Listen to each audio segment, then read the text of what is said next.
The Enlightenment was a period of history in which significant changes in thinking occurred, in which reason and science replaced superstition as ways to explain the universe. As such, it is also referred to as the Age of Reason. The period was set upon the basis of both Renaissance humanism as well as the scientific revolution, in which thinkers such as Newton and Francis Bacon published works in science, alongside other philosophers such as Thomas Hobbes, founder of modern political philosophy. Many historians refer to the Enlightenment as existing within the long 18th century, between 1685 and ending by 1815. It is also referred to as a period in which the standards existing in England by the end of the 17th and early 18th century were eventually adopted throughout Europe. These standards were significantly influenced by philosophical works of one of the earliest and most prominent Enlightenment thinkers, John Locke. It should be noted that another Enlightenment thinker, Gottfried Leibniz, a contemporary of Locke who published works around the same time, was also one of the most influential Enlightenment thinkers, whose work heavily influenced other Enlightenment philosophy the following century. In regard to the liberal characterizing of the changes of the 18th century, however, it was Locke's views as the father of liberalism and the notion in England of the social contract, individual liberty, as well as the rule of law and rights for citizens, which certainly influenced the rest of Europe, particularly about how a state should be governed, including, as was the case in England, parliamentary rule required to serve the people, checks and balances, separation of powers, and early democracy. The progress towards democracy in both the United States and Europe, therefore, can be linked to the situation in England at the end of the 17th century. It should also be stated that Switzerland, or the old Swiss Confederacy and Swiss cantons, had already had direct democracy and universal manhood suffrage within parliaments called the Landsgemeinde, as well as the rights of man for hundreds of years, making it the earliest large democracy of sorts since the classical era. In terms of establishing a consistent constitution, or basis of rule under a centralized government, however, under which permanent laws had been established, it was England's situation that influenced the rest of Europe. In order to understand the Enlightenment, therefore, it is necessary to look at the circumstance of England toward the beginning of the 17th century, before the Enlightenment began. Unlike the rest of Europe, serfdom had been abolished the previous century. It was an established Protestant nation, and most importantly, the Magna Carta had been introduced in 1215. This enabled the power of the king to be largely restricted by Parliament from being absolute, and also ensured that torture could only be implemented with a royal warrant, meaning that in contrast to Europe, torture was only employed by royal decree, and in most periods employed much less than was the case in Europe, even during the Middle Ages. However, during the Tudor period, torture would become more common, with Elizabeth I overseeing far more torture than any other monarch in England's history. Over the years, following on from humanist movements even prior to the start of the Enlightenment, renewed interest in the Magna Carta began, and certain additions were made, restricting the king's potential abuses of power in the early 17th century under the reign of King Charles I. A relatively benign king, he was also a believer in the divine right of kings, but during his reign many extremely important amendments took place. One of the first amendments occurred on the back of the 30 Years' War, which the rest of Europe was embroiled in. Initially began as religious disputes between Catholic and Protestant states contesting their borders, it eventually led to battles over territory between nations, which England for the most part kept out of. However, in 1625, Charles wanted to partake in the war and sought to raise a tax through forced loans to do so. When some people resisted this, they were immediately arrested and imprisoned. This led to Parliament deliberating and expanding upon pre-existing notions of the Magna Carta, and provided the king with a document called the Petition of Right. This document would ensure that Parliament would need to give consent in order for the king to raise taxes, and that arbitrary imprisonment would be illegal. This document would be seen as one of the most important aspects of the Constitution, and from which further developments occurred. Whilst Charles accepted this petition, he also regarded his role as king as paramount, and whilst it remained, he subsequently dissolved Parliament the following year, in 1629, and this was known as the 11-Year Tyranny. However, in 1640, a rebellion occurred in Scotland. Realising he would need Parliament's consent to raise more taxes, therefore, Parliament was invited to reconvene by 1640, in order to assist with raising taxes for an army to quell rebellions. Before it was then dissolved again within days, before finally being invited back as the Long Parliament that same year. Further tensions existed between Parliament and the King's Council, such that another significant amendment took place. With pressure by Parliament, in 1640 torture was abolished for good in England, making it much more advanced than the rest of Europe. The issues between Parliament and the King would not subside, however. When further rebellions broke out in Ireland in 1641, tensions existed about who should be in control of the army, and this spilled over into the Civil War, when Charles tried to arrest members of Parliament he believed, correctly, were plotting against him. In 1642, the English Civil War began, between Cavalier Royalists loyal to the King and Roundhead parliamentarians fighting for the Parliament. The Civil War would exist between 1642 and 1651, and prior to its ending resulted in a Roundhead victory. This would eventually lead to the rise of Oliver Cromwell, whose faction rose to power. Oliver Cromwell then dominated Parliament. In 1649, Charles I was captured and beheaded at Cromwell's orders, which he described as a cruel necessity. Cromwell has been described as an early father of democracy. It wasn't long before Cromwell himself dissolved Parliament, however, and positioned himself as Lord Protector, and he himself sent forces to Ireland and Scotland to crush rebellions, preemptively in Scotland's case.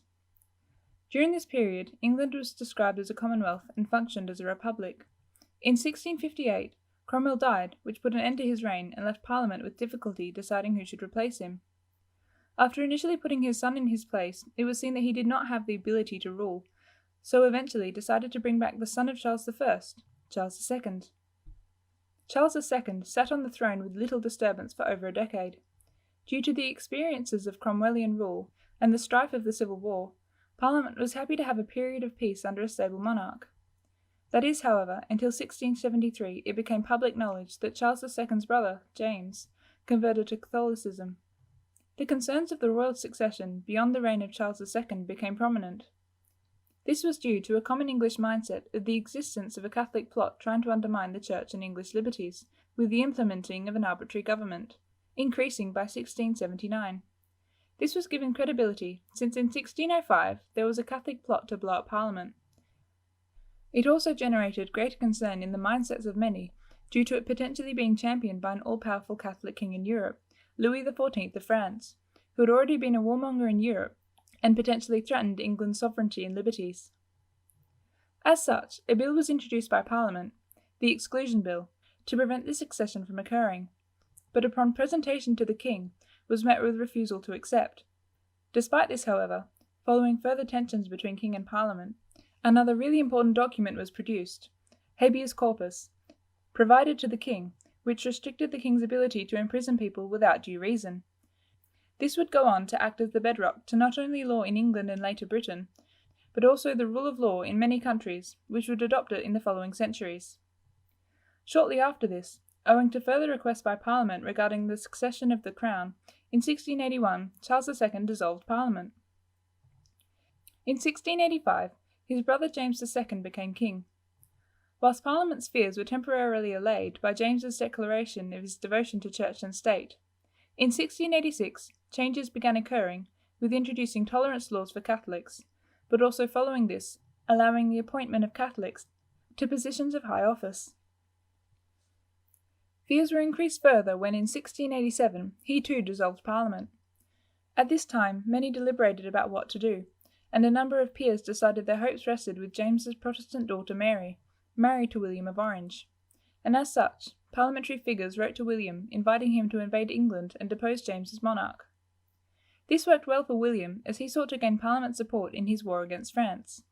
As such, in 1688, aided by a Protestant wind, the Dutch fleet invaded England with consent by Parliament and landed in Devon.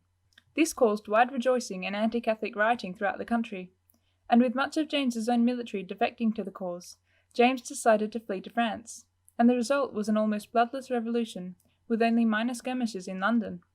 It was then called the Glorious Revolution. James fled, but was intercepted at Kent, whereby afterwards William decided to let him escape 11 days later. Before the royal succession, William and Mary, upon being crowned, were presented with one of the most important documents of the Constitution, and also in its influence for the rest of Europe and even the world at large.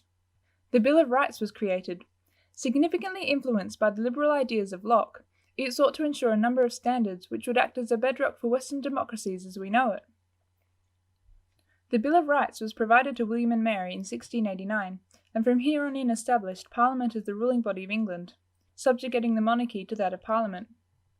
It codified and established rights, such as the rule of law, for which citizens had rights protected by law. It made it a right of citizens to petition the king. It abolished excessive bail, fines, and in particular abolished all cruel and unusual punishment, meaning that torture, including all types of torturous punishments, were now banned. This included the horrific punishment of hanging, drawing, and quartering for high treason, which was commuted to being carried out after the individual was killed first by hanging and beheading. It also ensured that Parliament would need to convene frequently, and ensured that Parliament would be elected representatives of the people. This would come into fruition in law in 1694, whereby the following year, in 1695, Parliament was dissolved, then re-elected, from which point Parliament would then be re-elected every 3 years.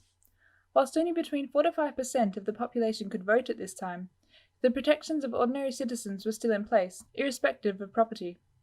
And these laws changed over time, with the first amendments beginning in the latter part of the Georgian era and through the 19th century, in which requirements of property ownership decreased, and allowed more and more of the working class the right to vote, as the Charters had petitioned for. In 1707, the Parliament of England merged with that of Scotland, and it became the Parliament of Great Britain.